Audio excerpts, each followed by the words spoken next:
इस दुनिया से दूर चली जाती है। डॉक्टर उसे मृत घोषित कर देते हैं, कहते हैं कि ये अब इस दुनिया में नहीं रही। आखिरी स्टेज से वो लड़ रही थी और शायद ये जंग वो हार चुकी थी। डॉक्टर कहते हैं अभी शाम ज्यादा हो चुकी है। परिजनों से कहा जाता है कि सुबह हम इसका पोस्टमार्टम करेंगे, उसके बाद इसके शरीर को आपको सौंप दिया जाएगा। घर वालों के लिए ये रात बहुत भारी और बहुत लंबी हो जाती है। रात के 11 बजे घर वालों को ये खबर मिलती है कि उनकी जो घर की महिला थी वो इस दुनिया में नहीं रही है। अब पूरी रात उस महिला का इंतजार करना था, क्योंकि सुबह लेने के बाद उसके साथ जो भी आगे का कार्य है वो करना था। दोस्तों पूरी रात निकल जाती है। सुबह डॉक्टर अपने औजारों के साथ मोर्ची में पहुंचते हैं, जहां पर सबों को रखा जाता है। सभी डॉक्टर वहां पर जब पहुंचते हैं तो पहुंचने के बाद जैसे ही वो यहाँ पर उस महिला की तरफ अपने औजार या छुरी चलाते हैं, वैसे ही उस महिला की आंखें खुल जाती हैं। जब आंखें खुल जाती हैं तो डॉक्टरों का कहना है कि आमतौर पर कभी कभी सब जब पूरी रात रखा रह जाता है तो ऐसा कुछ देखने को मिल जाता है। डॉक्टर जब उस महिला की आंखों पर हाथ रखते हैं तो वो महिला उनका हाथ पकड़ लेती है। अब डॉक्टर डर जाते हैं और डर के बाद डॉक्टर, क्योंकि उनका पेशा ऐसा था, तो उसके बाद दोस्तों डॉक्टर कहते हैं कि ये कैसे हो सकता है। आज तक हमारी जिंदगी में कोई भी ऐसा केस नहीं आया है, ये महिला जीवित है या कोई और मामला है। डॉक्टर डर के साथ परिवार को बड़े डरे हुए से ये खबर सुनाते हैं। उससे आगे जो ये महिला बताती है वो सब लोग हैरान हो जाते हैं। पूरी रात मृत पड़ी हुई महिला, जिसके बारे में डॉक्टरों ने भी रिपोर्ट तैयार कर दी थी कि ये महिला मृत है, केवल ये चीजें बतानी थी। हालांकि सभी को पता है कैंसर से गई है, लेकिन ये चीजें थी कि आखिरी वक्त पर दिल ने काम कम किया है या दिमाग से या किसी कौन सा जो शरीर का अंग है वो सबसे पहले फेल हुआ था, लेकिन सभी को मालूम था कैंसर से इसकी मृत्यु हुई है। इसके बाद दोस्तों पूरा घर सदमे में, और यहाँ पर साइंस और डॉक्टर ये सबसे ज्यादा सदमे में होते हैं। और सबसे बड़ी बात है कि ये महिला ऐसा क्या समाज के सामने रखती है कि सभी लोग हिल जाते हैं। ये जब सच्चाई बताती है, ये मतलब एकदम जीवित होने के बाद कहती है कि मृत्यु अंत नहीं है, मृत्यु आगे चलने का एक रास्ता है। सब हैरान हो जाते हैं। क्या आप इस कहानी को सुनने के लिए तैयार हो? क्या आप सुनने के लिए तैयार हो उस महिला ने क्या कहा था? क्या आप जानने के लिए तैयार हैं रात भर वो कैसे मृत पड़ी रही थी, वो एक पल के लिए हली ढुली भी नहीं? क्या आप इस पूरे सच को जानना चाहते हो? विदेशी महिला कैसे भारत के गुणगान करती है, क्या आप ये भी जानना चाहते हो? तो ये सब कुछ अगर आपको जानना है तो वीडियो में आगे तक बने रहना होगा। दोस्तों आपको हमारे साथ बीते हुए समय में चलना होगा। समय की बात चलती है यहाँ पर 2006 की। 2006 ज्यादा दूर नहीं है, आज से 19 साल पहले की बात है। 2006 में आपको हमारे साथ चलना होगा। 2006 में आपको होंगकोंग में हमारे साथ चलना होगा। वहां पर एक यहाँ पर अनीता मुरजानी नाम की महिला रहती है। अनीता मुरजानी बहुत खुशमिजाज थी, अपनी जिंदगी बहुत अच्छे से जीने वाली थी, ना ही बुजुर्ग थी, जवानी की अवस्था में होती है, जिंदगी बहुत खुशहाल थी। लेकिन तभी इनकी जिंदगी में इनको एक जोरदार झटका महसूस होता है। कैसे होता है? जो अनीता मुरजानी होती है उसकी तबीयत बिगड़ने लगती है। तबीयत इस कदर से उनकी बिगड़ने लगती है कि उनकी हालत बहुत खराब हो जाती है। कोई भी खाना खाने पीने से उनका जो डाइजेस्टिव सिस्टम था वो बिल्कुल ही रद्द हो चुका था, यानी उसके लीवर में कोई ना कोई दिक्कत थी। इसके बाद अनीता मुरजानी डॉक्टरों के पास जाती है। डॉक्टर पहले नॉर्मल सी दवाई देते हैं, कहते हैं कि कोई ऐसी बात नहीं है, ठीक हो जाओगे, आपको थोड़ा बहुत गैस बन चुका है या ऐसी कोई चीज है। जवान लड़की थी, शादी हुई नहीं थी, अनीता मुरजानी के माँ बाप होते हैं। यहाँ पर वो उन दवाइयों को लेने के बाद भी उसको आराम नहीं लगता है। वो काफी परेशान माँ बाप से कहती है कि मुझे कुछ ना कुछ ऐसा है जो शायद डॉक्टरों के हाथ में नहीं आ रहा है, क्योंकि मुझे आराम नहीं लग रहा है। अनीता मुरजानी अब दोबारा से हॉस्पिटल जाती है, दोबारा से तिबारा जाती है, तिबारा से चौबारा जाती है। चौथी बार अनीता मुरजानी कहती है कि मुझे इस बीमारी की जड़ चाहिए, मैं बहुत परेशान हूँ, मैं कुछ भी खाती हूँ तो मुझे खाना नहीं लगता, क्यों नहीं लगता? डॉक्टर से सवाल जवाब खड़े कर देती है। भाई मुझे ऐसी दवाई दो जिससे मैं ठीक हूँ, मेरे साथ बहुत वैसा हो रहा है। यहाँ पर एक और आपको अनीता मुरजानी की खूबी बता दूं, वो भगवान को मानने वाली लड़की नहीं थी। वो भगवान से बिल्कुल भी ताल्लुकात नहीं रखती थी। ईश्वर में उसका विश्वास ही नहीं थी, आस्था ही नहीं थी। वो भगवान को बिल्कुल भी नहीं मानती है। जिंदगी टसन में बीतने वाली अब जिंदगी में एक ग्रहण लगने वाला था जो अनीता मुरजानी को तोड़कर चला जाता है। यहाँ पर अनीता मुरजानी जब अपने कुछ टेस्ट कराती है तो उसमें उसे पता चलता है कि उसका जो लीवर है या उसकी जो आंत है उसमें बहुत बड़ा कैंसर है और कैंसर भी चौथी स्टेज में पहुंच चुका है। यानी अब कोई इनके पास ऑप्शन नहीं है, यानी कोई भी समाधान नहीं है। अनीता मुरजानी इस बात को सुनकर बिल्कुल मुरझा जाती है। वो टूट जाती है कि मैं कैसे रहूंगी, क्या होगा मेरी जिंदगी में मैंने तो कुछ भी नहीं देखा है। माँ बाप टूटकर बिखर जाते हैं कि हमारी बेटी का क्या होगा, हमारी बेटी इससे आगे क्या करेगी, हम कैसे अपनी बेटी बिना जिएंगे। क्योंकि अनीता मुरजानी अपने माँ बाप की इकलौती संतान थी। बहुत बड़ा दुख था ये दुख बर्दाश्त करने योग्य नहीं था, लेकिन क्या करें।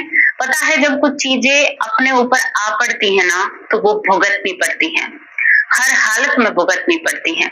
चाहे कुछ भी हो जाए, कैसा भी वक्त आ जाए, हमें वो वक्त झेलना पड़ता है। अनीता मुरजानी के जो माँ बाप होते हैं वो अपनी बेटी का बहुत ख्याल रखते हैं। डॉक्टर से रिक्वेस्ट करते हैं कि कोई ऐसी जरूरी दवाई मुहैया कराइए, लेकिन माँ बाप अपनी बेटी के गले लगकर रोते हैं। हमने कैंसर को नजदीक से जाना है, हमारा कोई अपना कैंसर से गया है और हमने जो कैंसर की खूबी जानी है ना, वो इंसान को तिल तिल मारती है, वो एक पल भी उसे जीने नहीं देती है। मैंने अपनी आंखों से, अपने हाथों से वो कुछ किया है, वो कुछ देखा है जिसे मैं शब्दों में बयान नहीं कर सकती। मेरे घर का जो मरीज था, मैंने अपने हाथों से उन्हें जो खाना खिलाया था, वो हमेशा भगवान से ये कहा करता था कि मुझे और जीना है, अभी नहीं मरना। लेकिन उनकी शरीर से हर एक, कहते ना कि बिल्कुल इंसान को कैंसर तोड़कर कमजोर और उसके बाद जो होता है ना, कहते ना कि बिल्कुल निचोड़ लिया जाता है। कैंसर इतनी बुरी बीमारी है, मैं दिल से कहूंगी किसी दुश्मन को भी ना हो, लेकिन कहते हैं ना कि कर्मों के लेखे झोंके हमें ही भुगतने पड़ते हैं।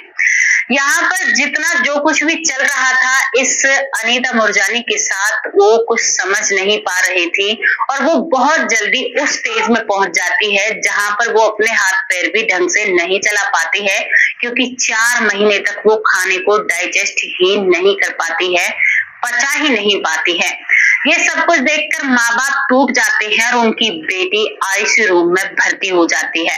आप सोचकर देखिए, करीबन 6 महीने पहले जो बेटी हंसती खेलती कूदती इधर उधर उनसे बात किया करती थी, आज वो बेटी कौन सी मुसीबत में जा फंसी है। माँ बाप बेटी को देखकर रो रो कर उनका बुरा हाल हो जाता है। सोचकर देखिए, हमारे किसी अपने के साथ ऐसा हो तो क्या बीतेगी।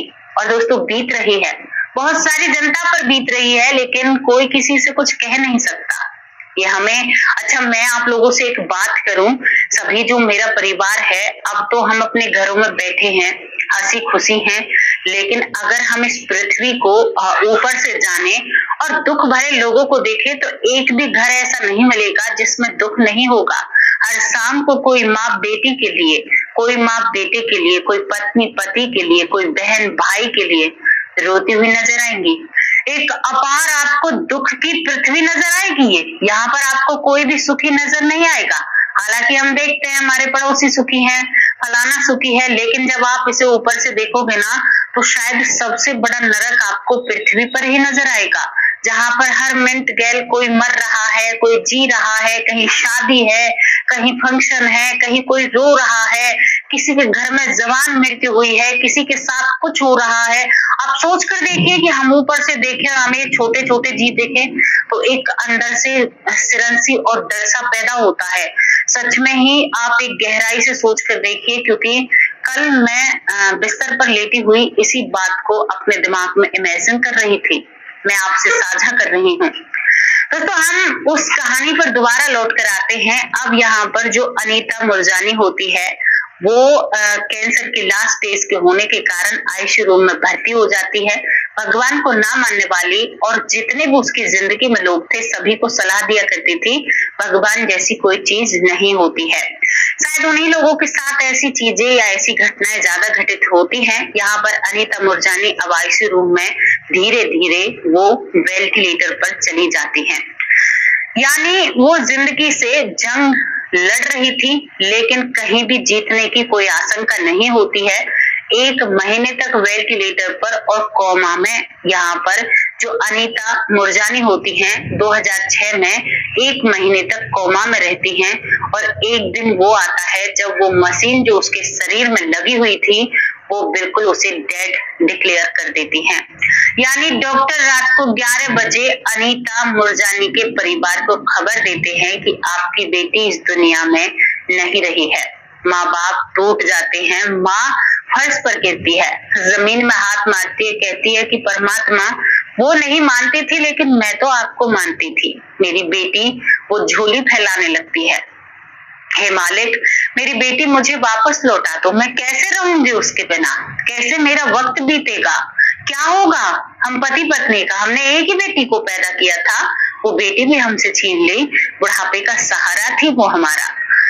यही सब कुछ चल रहा था। डॉक्टर ने कहा कि अब आप घर जा सकते हैं, लेकिन माँ बाप क्या घर जा सकते हैं ऐसी परिस्थिति में? मैं आपसे पूछती हूँ, क्या माँ बाप घर जा सकते हैं? वो माँ बाप, उनकी आंखें, उनकी पलकें, उनकी नींदिया सब कुछ जा चुकी थी। वो इंतजार कर रहे थे सुबह होने का, अपनी उस मृत बेटी को देखने का। डॉक्टर कहते हैं कि अब तो 11 बज चुके हैं, कल हम इनका पोस्टमार्टम करेंगे, उसके बाद बॉडी को पैक करके, क्योंकि होमकॉम की बात थी, भारत थोड़ी ही था, पैक करके आपकी बॉडी को हम दे देंगे। उन लोगों ने उसका नाम बॉडी रख दिया। दोस्तों सारी मशीनें हटा दी जाती हैं, वेंटिलेटर जहां जो सांस लेवाने वाली मशीन होती है, ऑक्सीजन लेवल सब कुछ, हार्ट बीट नापने वाली, धड़कन नापने वाली, सब कुछ हटा दिया जाता है।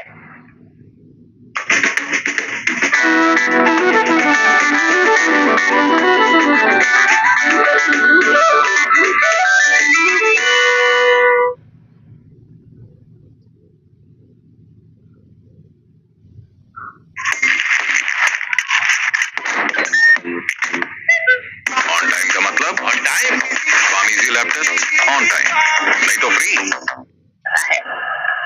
यहाँ पर जो अनीता मुरजानी होती है उसे जो कि तो ही रख दिया जाता है। अब कहते हैं ना कि अब भाई सुबह देखेंगे, पूरी रात खराब हो चुकी है, अब सुबह देखेंगे। वो बिल्कुल मर चुकी थी, डॉक्टरों ने मरने का बिल्कुल फाइनल कर दिया था, केवल अब ये लिखना था कि पोस्टमार्टम करके हम मरने की वजह बताएंगे। पता सभी को है कैंसर है, लेकिन कैंसर ने कौन से अंग को प्रभावित किया है जो काम करने से बंद हो गया है, जिसकी वजह से अनीता मुरजानी की मृत्यु हुई है। डॉक्टरों को ये लिखना था, वो भी एक पोस्टमार्टम के बाद। सुबह होती है, 10 बजे डॉक्टर हॉस्पिटल में आ पधारते हैं। माँ बाप पूरी रात रोते हैं, रोते रोते आंख भी डूब चुकी थी। इसके बाद डॉक्टर आते हैं, अपने ग्लव्स पहनते हैं, अपनी पूरी फॉर्म में आते हैं और दोस्तों यहाँ पर अनीता मुरजानी को रखा जाता है। और अनीता मुरजानी को जैसे ही छुरी उठाकर उसका मतलब पोस्टमार्टम शुरू होता है, तभी अनीता मुरजानी अपनी आंखें खोलती है। जब आंखें खोलती है तो डॉक्टर थोड़े से हैरान हो जाते हैं, थोड़ा सा ही चीरा लगा था यहाँ पर। उसके बाद डॉक्टर अपने हाथ से उनकी आंखें बंद करने की कोशिश करते हैं। कभी कभी बॉडी ऐसा रिएक्ट करती है कि मरने के बाद भी कभी पलकें खुल जाती हैं, कभी पुतलियों को भी हलते हुए देखा है, ऐसा कुछ शरीर में देखने को मिल जाता है। लेकिन इसके बाद जो अनीता मुरजानी होती है डॉक्टर का हाथ पकड़ लेती है, क्योंकि उसे दर्द और तकलीफ हो रही थी। वो कहती है कि डॉक्टर साहब मैं जीवित हूँ, आप क्या कर रहे हैं? डॉक्टर हैरान हो जाते हैं कि वहां से कोई लौट कर नहीं आ सकता, जिंदगी का पहला ऐसा केस है, ऐसा कैसे हो सकता है? इसको हमने अपने हाथों से मृत घोषित किया है, हमने पूरे चेकअप किए हैं, ये जीवित कैसे हो सकती है? तुरंत वहां पर एक टांका लगाया जाता है, अनीता मुरजानी को दोबारा से रूम में ले जाया जाता है। दोस्तों वहां पर ले जाने के बाद सभी मशीनें दोबारा लगाई जाती है और अनीता मुरजानी जीवित थी सच में ही। पूरी रात उसके साथ क्या हुआ, बिना मशीनों के वो कैसे जीवित रह सकती है? ये क्या था? डॉक्टर हैरान और परेशान, ऐसा कैसे हो सकता है? क्या ऐसा हो सकता है? इसके बाद उसका पूरा ट्रीटमेंट किया जाता है और जो लड़की 1 महीने से कोमा में पड़ी थी वो पटर पटर बोल रही थी, कहती है कि मुझे मेरे माँ बाप से मिलना है, मुझे मेरे माँ बाप को देखना है। माँ बाप को जब बताया जाता है कि आपकी बेटी जीवित है, तो माँ भगवान से कहती है कि आप माँ की बड़ी सुनते हो, आपने मेरी सुनी और मेरी बेटी जीवित है। वो इस कदर से थोड़ी सी भावुक हो जाती है और भावुक होने के बाद वो अपनी बेटी के पास पहुंचती है। पिता पहुंचता है और कहता है कि बेटा ठीक तो हो? वो कहती है कि हाँ बाबूजी मैं ठीक हूँ। वो कहते हैं कि रात को क्या हुआ? जब वो रात की कहानी पूरे स्टाफ के सामने और अपने माँ बाप के सामने रखती है, तो सब अपने मुंह पर हाथ रख लेते हैं, सोचते हैं कि इसको गहरा सदमा लगा है, लेकिन अपनी रिपोर्ट को कैसे झुटलाएं? जो हाथों से लिखा था डॉक्टर उसे कैसे झुटला सकते हैं? हांगकांग का पहला ऐसा केस था जिसको सत्य घोषित किया था कि हाँ मरकर कोई जीवित हुआ है। अनीता मुरजानी बताती हैं कि मैं तो यमलोक गई हूँ, मैंने पूरी जिंदगी को देखा है।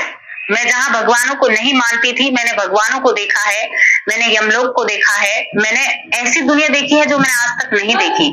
और मुझे पूछा गया, क्या तुम यहाँ पर रहना चाहती हो, अपनी यात्रा आगे बढ़ाना चाहती हो, या दोबारा से उस जिंदगी में जाना चाहती हो?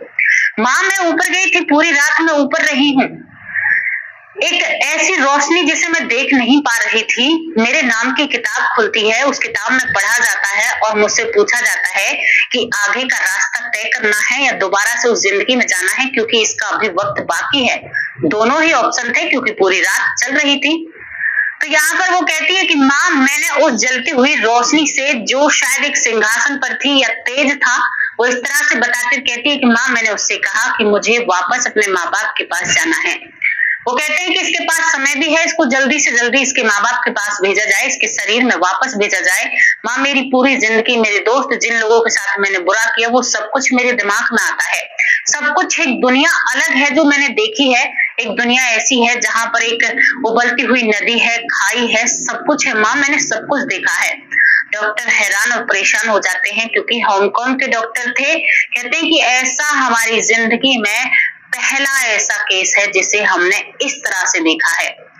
दोस्तों यहाँ पर जिस लड़की को चौथी स्टेज का कैंसर था, जिसकी बचने की कोई उम्मीद नहीं थी, 2 हफ्ते में डॉक्टर की रिपोर्ट आती है, उसमें लिखा हुआ होता है कि इसको कोई कैंसर नहीं है, ये बिल्कुल स्वस्थ है, हष्ट है, पुष्ट है, कोई दवाई लेने की जरूरत नहीं है। क्या ऐसा हो सकता है? 2006 की एक घटना है। सोचिए 2 हफ्ते में क्या हुआ। क्या अब भी आप भगवान की लीला को नहीं समझे, नहीं माने उस ईश्वर की लीला को? सोचिए वो पल में क्या से क्या कर देते हैं। जो लड़की दिन रात मेहनत कर रही थी, एक लड़ाई से या बीमारी से जंग लड़ रही थी, उस लड़की को कोई बीमारी ही नहीं रही जीवित होने के बाद। जब वो यमलोक पहुंचती है, वैतरणी नदी को देखती है, जलती हुई जमीन को देखती है, खाई को देखती है, कड़हों को जिनमें लोग उबल रहे थे उनको देखती है, उसके बाद वो जीवित होती है। शरीर से रोग भी हर लिए जाते हैं क्योंकि आगे की जिंदगी उसकी बची पड़ी थी। और उसके बाद यहाँ पर अनीता मुरजानी जो होती है, भगवान की एक अनंत भक्त बन जाती है।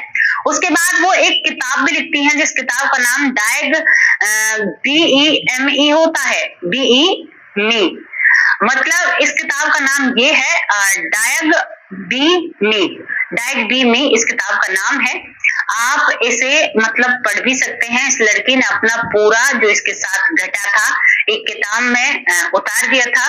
अब तक करीबन जो केस स्टडी हुए हैं, जिनके ऊपर मतलब जिनके केस दर्ज हुए हैं, 9000 से ज्यादा ऐसे केस हैं जो मरकर लोग जीवित हुए हैं। 9000 से ज्यादा ऐसे केस दर्ज हो चुके हैं। और दर्ज करने वाले कौन हैं? डॉक्टर रेमन और दूसरे यहाँ पर डॉक्टर अमन। मतलब ये 2 नाम के डॉक्टर हैं। हालांकि बहुत रिसर्च करता ऐसे हैं जो इन चीजों पर ध्यान दे रहे हैं। तो आप इसके बारे में क्या कहोगे? एक लड़की की पूरी सोच बदल जाती है, पूरा व्यवहार बदल जाता है, जो बिल्कुल भगवान को नहीं माना करती थी। और ये भी देखो, उसको विदेश में भी ये सब कुछ है, जिसने यही नहीं जाना कि गीता क्या होती है, भागवत क्या होती है, रामायण क्या होती है, जिसको ये नहीं पता संस्कृत क्या होती है, उसको क्या पता कि यमपुरी भी है, यमलोक भी है, नरक लोक भी है, वैतरणी नदी भी है, यहाँ पर जलती हुई जमीन भी है, उसको कैसे पता? आप बचपन से ही विदेश में रहे हैं, आपने कभी संस्कृत को नहीं पढ़ा, आपने कभी भी उन किताबों को नहीं पढ़ा, तो फिर आपको कैसे पता कि ये सारी चीजें इस दुनिया से भी अलग हैं? कई सवाल खड़े होते हैं। बहुत सारे इस लड़की के इंटरव्यू होते हैं, बहुत सारी बातें इस लड़की पर होती हैं और बहुत कुछ निकल कर सामने आता है। तो झुठला तो सकते हैं नहीं, भाई जो किया है वो तो भोगना पड़ेगा। दोस्तों ये घटना यहीं पर समाप्त हो जाती है। 9000 ऐसे केस हैं जो किताबों में दर्ज किए गए हैं, बाकी और कितने केस ऐसे हैं जिनका कोई नाम गाम ही नहीं है, जिन्हें कोई दर्ज ही नहीं करता। 9000 केस तो विदेशों के हैं, भारत के केस लगाओगे तो अचंभित में रह जाओगे। ये सारी सच्चाई हम आप लोगों के सामने रखते हैं। तो ये घटना यहाँ पर समाप्त होती है। यह हमारे ग्रंथों को साबित करती है कि हमारे ग्रंथ सत्य हैं। यह हमारी उस संस्कृति को साबित करती है जिसके बारे में लोग कहते हैं कि झूठ है तो वो भी सत्य है। दोस्तों ये आपको साबित करती है, बिना कहे आपको विदेश में साबित कर रही है। इसको आप क्या कहोगे उसके बारे में अपनी राय कमेंट बॉक्स में जरूर